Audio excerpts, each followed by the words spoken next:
Hello, welcome back to one of our last sessions after a long, wonderful day of animation content with us, the Riot animation team, and working with Lightbox Online. Very exciting to be a part of this cool online experience. That's exclamation point LBX in the chat. I have definitely not said that enough today if you want to check out more about what they're doing. But we only have 30 minutes, so we're going to get started right away. We're just going to dive into it here with Paul Jarvis, Jason Hendrich, the TFT Little Legends show and tell. Whoa! Got some noise. Some audio. Oh, God. I got to mute that stuff. All right. And yeah, just take it away, guys. Hi, how's it going? So I'll just do like a real quick introduction. So my name is Paul Jarvis. I'm currently running the Little Legends team on the animation side, just the animation part of TFT, and with me is Jason Hendrich, who kind of kicked off the team. So I took over for Jason about 10 months ago. So Jason will be starting here for the first half, talking about kind of like the TFT early days, what it was like to do R&D and come up with pets, and what that meant for the game, and how we sort of thought ourselves through the process. And then my half is going to be kind of showcasing the last couple of sets, answering questions, talking about the most recent set that came out, and sort of all the challenges that go along with making these little guys. So yeah, take it away, Jason. All right. Well, should I put music on or no? No. I would keep it off. All right. All right. So, early days of TFT. This is basically, I think, Fury Horn's name was Sir Grumps at the time.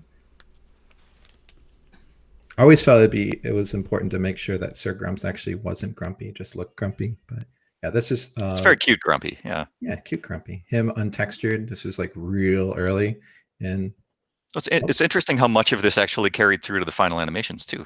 I know it's actually really freaky, but it was like Wild West back then. So.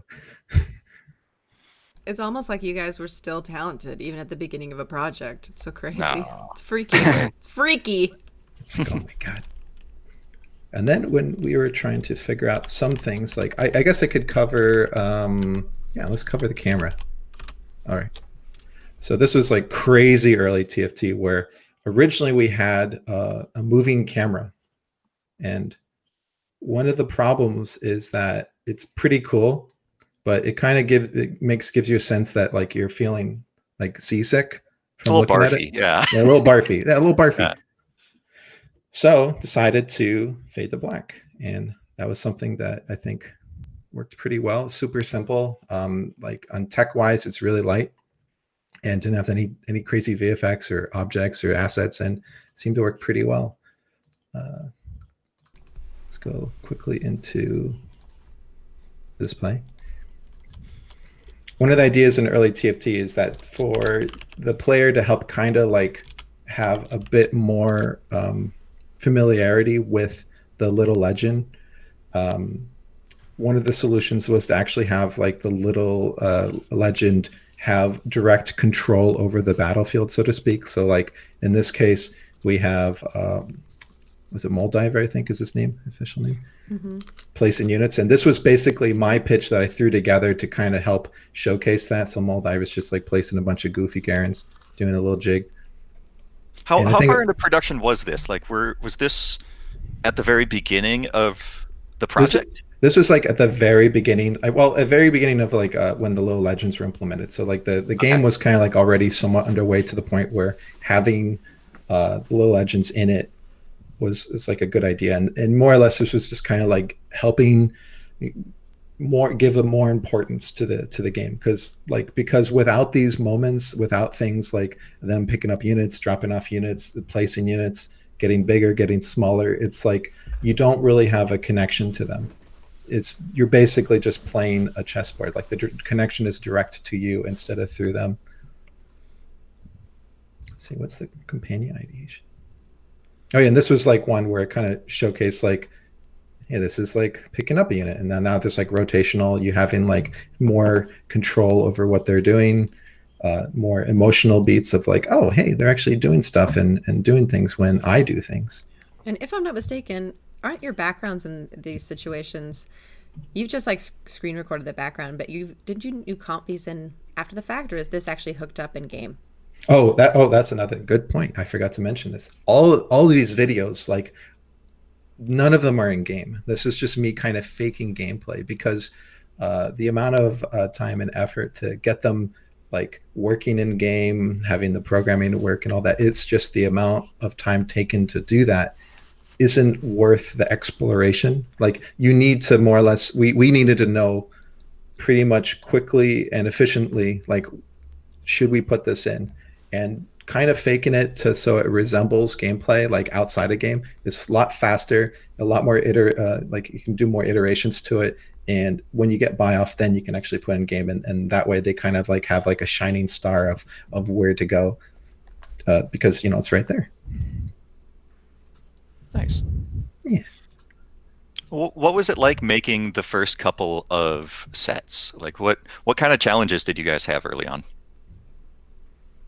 I think the big challenge was just kind of like figuring out like what kind of little legends, what to use. Like I think originally we thought about using neutral characters from the map, but it didn't seem to work out crazy well because stylistically, like we needed to like make sure they all remained consistent with each other, and they like kind of like stood out as their own, like making sure TFT was TFT instead of like a modification of League.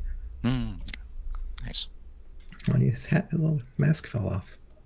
That's actually really interesting. Can I follow up that with a question, which is, so what is sort of the direction for Little Legends? I mean, I'm not asking that like facetiously. I'm actually asking like, what did the team settle on as like what makes a Little Legend as opposed to like a map creep, I guess. Mm-hmm. I think it's something that's like where the when you're playing League, a lot of the focus and attention and detail is more on like the champion that you're playing as. Like when you're going down the lane, you're not really wondering how like the cannon is feeling. You know, like the battle itself between blue and red isn't as important as the champion. So with that in mind, like applying those design elements into something that you do want attention on didn't seem to work out too well. But so like making sure like these guys have nice clean silhouettes, clean shapes, they draw the eye, all that, like that was really important. Although it would be pretty fun like running around as Rift Herald like that. I don't know. One funny thing is that this actually is in the playtest. Like when I was doing this is probably the one video where Pengu actually is running around Summoner's Rift. So like the playtesters probably actually could load him in game. The one downside is that when you're like playing as Pengu, he only did 1 damage. So like, you know, I guess you gotta be like, you gotta be really good at the game, I guess. But but no one ever attacked him, which I thought was pretty nice. Like it was nice. Everyone was just, it gave him his space. Nice. Yeah, I think that's basically it for development of TFT. Cool. Do you want to take it away, Mr. Awesome. Paul? Yeah, I'll switch over. All right. So my perspective on Little Legends, I joined the team about 10 months ago. I started right as we were getting into development for set 3, which is the Dark Star set. So there we go. So I'll show those first and just sort of talk over them. So I was in charge of Squink. Jason was still on the team, so we were kind of tag teaming this set. I took charge of Squink, and Jason and I took Abyssia together, and Jason took care of Starmon, the whale, by himself. So these are just some videos I made, mostly for Twitter shares, honestly. So all of these are available on my Twitter account if you go back into the past, too. But these were just sort of meant to showcase all the animations we made, show all the character states, and just kind of get people hyped for them. They were fun to just sort of catalog my work as well. But Squink was a blast. He was the first Little Legend that I got to work on from start to finish, to really get used to the pipeline and to understand how crazy it is to make these things. One thing to call out about making Little Legends is how little time we actually have to make them. So we have to think about them pretty differently from like champion development on League of Legends. Yeah. At least, oh, sorry, go ahead. I was just going to say, when you made Squink, I didn't think that I could ever love another Little Legend as much. And you've since one-dubbed yourself, but I do love Squink. Yeah, me too. Squink Has a is very special place in my heart. I love the little guy. Mhm. But what I would say is the craziest part of Little Legends development is definitely the time frame. When we start animation, we only have about 3 to 4 weeks to do the entire character start to finish, and that's gotten a little bit stretched out over the last couple of sets because we've been doing a lot bigger and crazier things with them. But at the same time, they're still much tighter than pretty much any other product we make on League. But after Squink, we started on the next set, which was the Immortal Creatures. So that's Nixie, Bellswayer, and Light Charger. So it's the Unicorn, the Fairy, and the, I don't know what we would call him, the goat, the spirit goat. So this is Nixie. Nixie was our little sort of chaotic fairy, chaotic good fairy. And at the time, at least, this was the most complex character that we had for Little Legends. So our challenge was to go, okay, how do we bump up the fidelity? How do we make these things more detailed, more fun, more cute, more appealing, but not double our development time? And how we got around that was to just load them up with Jiggle. So Jason talked about our Jiggle tech briefly in his last IP presentation, but we have some rig tech that we add to pretty much everything on League, and even on some of our non-League products. I think Legends and Runeterra might use it to some degree too, where you can basically simulate physics with a whole bunch of different values. So you can set like dampness, like how much it flows, how much it overlaps, how jiggly it gets, and to some degree at least simulate dynamics on our characters. So as you can see, pretty much everything on Nixie besides her head and her body jiggles around. So her tail, her ear fins, her head hair, whatever you want to call it, everything on that, for the most part, I'm not really animating. I am letting the simulation and the values that I set on those kind of handle as much of that as I can, just to save time. And you get quite a bit of a bang for your buck for it. So I'll show Bellswayer next. So our little spirit goat. So Bellswayer was an interesting one because we early on wanted to give Bellswayer little spirit pets. It's like, oh, not kind of like a cult leader. Like he's this spiritual center, and he has all these worshipers around him, tending to him and brushing his fur. And we wanted to include them in a bunch of different places, but we weren't really sure how we could do it. You know, we didn't have a lot of time. We didn't really know exactly like where it would fit in to add these things. And it wasn't until we were like, hey, what if we use Aurelian Soul's dragon tech, which is like a whole different type of follow tech that we added for League objects. You can have like one part of a character trail behind another part. We're like, oh, well, what if we just put those for each of the minions? What would that look like? And I worked with our tech artist real quick, and we spiked it over a weekend and came back. We're like, oh my gosh, it looks amazing. And immediately we were able to put them in just about everything. So we just kind of ran with that and put them in as many of the animations as we could, just to make it feel a lot more cohesive and a lot more fun. And yeah, I think it was a blast. And then, so a quick question: are all those little sprite characters that fall around? Like, are they actually built into the rig of the main? They character? are. Yeah, they're just in the rig as if they're props. Yep. So we hide them and show them just like we hide like the recall props in League. They're just what we call a submesh. So you can turn submeshes on, like child meshes of geometry of the character, and we just turn them on and off as we need, and then we do some animation trickery to make them work as well. Scale them in and out. Skylar, on their facial, like it's the same trick where when their eyes close, then it switches to a separate geo. Yeah. And that way you get a nice graphical. Yeah, that's funny. Yeah, I had a question about the facial rig. Sure. Like, is that just part of the same rig? Is it just 2D sprites in the It's rig? all the same. So it's probably the most old school trick on the entire characters that Jason was the one that sort of decided to go in this direction, and it really is the reason that we can get so much expression out of these for so cheap. Is we're really just swapping cards. It's like an old 90s PlayStation 1 era technique. But we use submeshes instead of just straight textures, just so we have a little more control. We can squash and stretch them and put bone weight on them.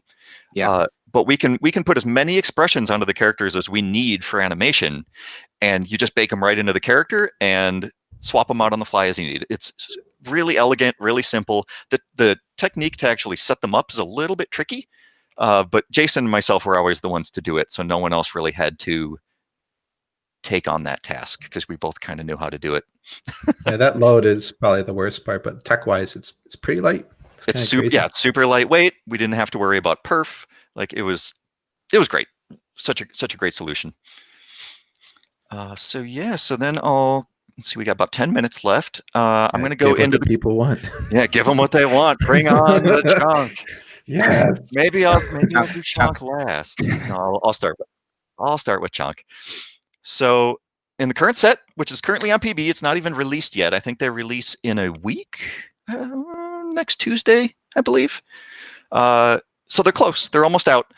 This is the set, the dragons that will accompany set 4. So when Fates comes out, these will come out with them. And they are Chonk, Umbra, and what is the third one? Aushin, sorry. And Chonk has kind of taken on a life of its own. Everyone loves Chonk. He may be like my favorite thing I've ever made on League of Legends, any kind of League product before. I don't know. He's just so fun and so positive and so cute and it's like you made like another game within TFT. Yeah. Like, yeah. I'll talk about the music stuff in a second too. Yeah. Once we get through the reels real quick. But I was sold on Chunk as soon as I realized that he just ate the ham when he was done with it. It's such a nice a nice touch to have him not just point with it and be like, oh, I get it, it's a ham. He eats it every time. So cute. And he has unlimited hams too. He can bring them out as many times as you want. That's a dream. Yeah.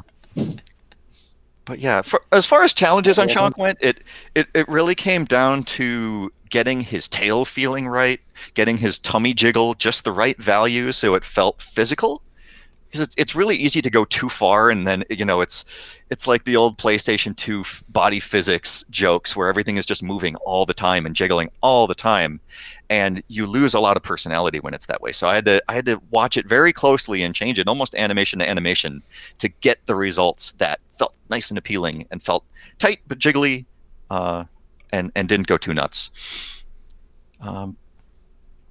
So yeah, that's Chonk, everybody.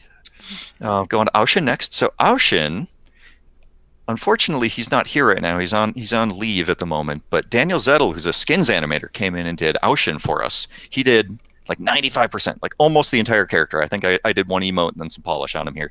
But this was Daniel's first Little Legend, and he immediately took to it and just oozes personality. It's so wonderful. And this was our first attempt to sort of revive Aushin too, just from like a thematic perspective. If you're familiar with old League lore, we tried to make Aushin a champion back in the day as a Storm Dragon, and ended up pivoting on the idea and what eventually became Aurelion Sol.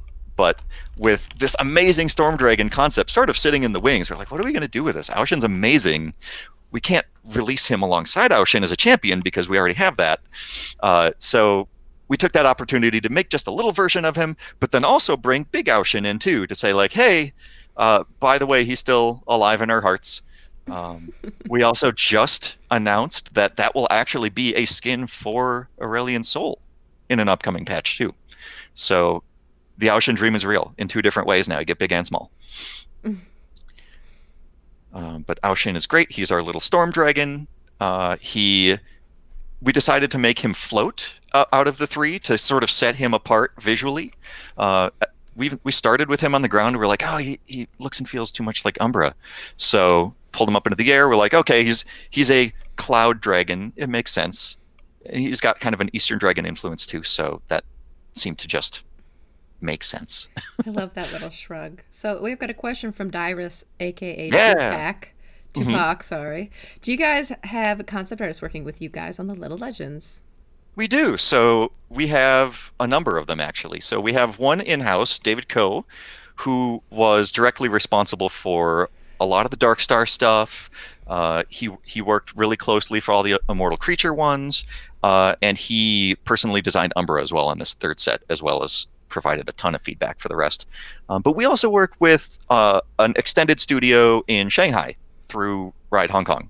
So they help us with all the character assets, like the model and the texture. And in the dragons case, they did quite a lot of work on the dragons as well. They were responsible for the base version of Chunk. So we have them to thank for our little buddy.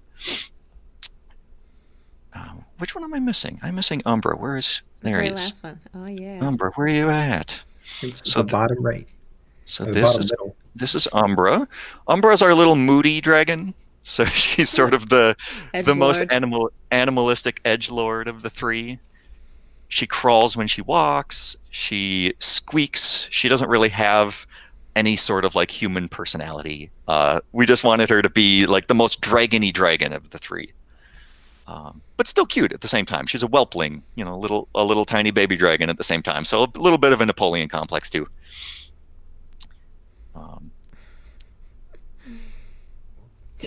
So were there challenges? Like, I'm amazed at how clear the wing crawl feels, considering like those little arms are so short.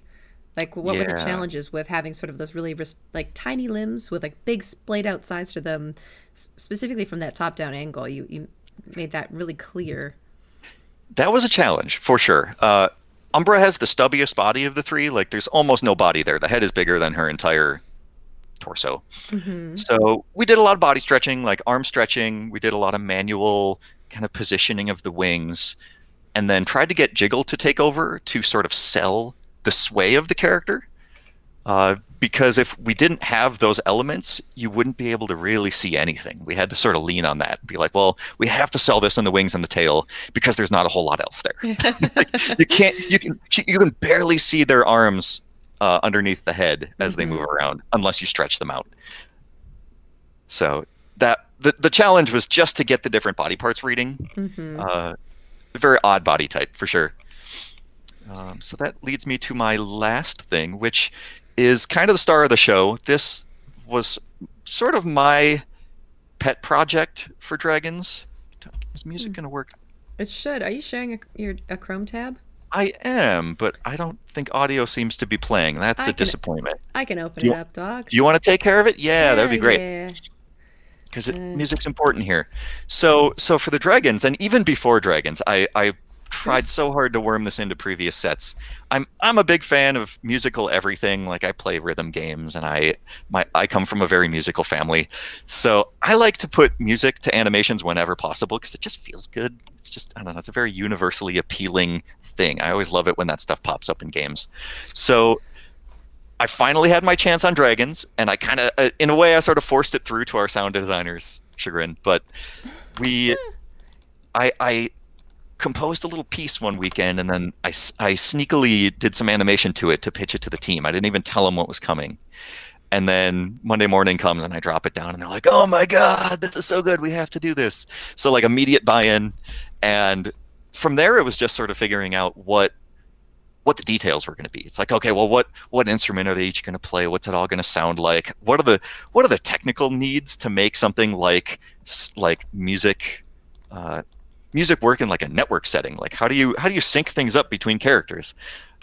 Which we've done before in the past. Like Yasuo and Yone just recently released, and we actually have code or scripts, character scripts that handle the syncing for them.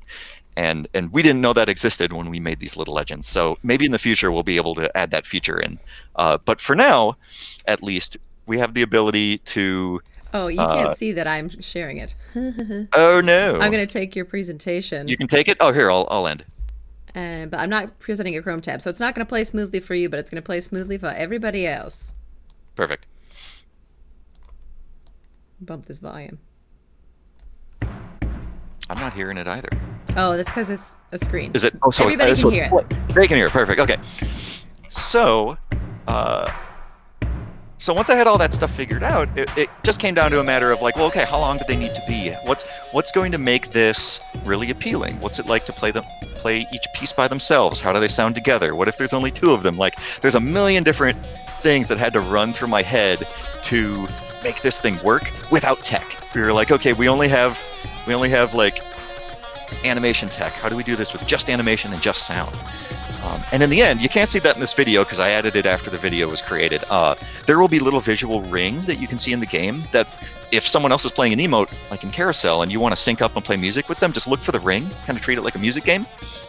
And then if you press it at the right time, then your characters will sync up. Yeah, incredible. That was also so epic. It will only for me and the stream, hearing you talking over it and the music's building, it's like, oh yeah, man, this is the stuff. So good. I've been following it pretty closely too, because I'm really just looking for feedback. It's like, are people able to play together? What things are really frustrating to them, and how can I improve this before it goes out? Which is where the little indicator ring came from. I got some really good feedback from someone on Twitter who called me out. He's like, I made this video, like, check out, these are the problems we're having. So that helped me, sort of work with him and figure out where the pain points were. Yeah. But Fantastic. yeah, just my little gift. It was my last set of Little Legends. Unfortunately, I'm leaving the team for other pastures at Riot. But hopefully Chonk is my legacy for y'all. It's a great thing to leave on, man. Yeah. You've made it difficult for that team to ever make anything more beautiful. They're excited to meet the challenge, though. They want to do more and more now. It was very inspirational, I hope. So, yeah. Fantastic. Such awesome stuff. Thank you so much, Paul Jarvis. Thank you so much, Jason Hendrich. Can we get rats in the chat for some incredible tiny teams with friggin' powerhouse effort? I shut my brain down because I was cursing.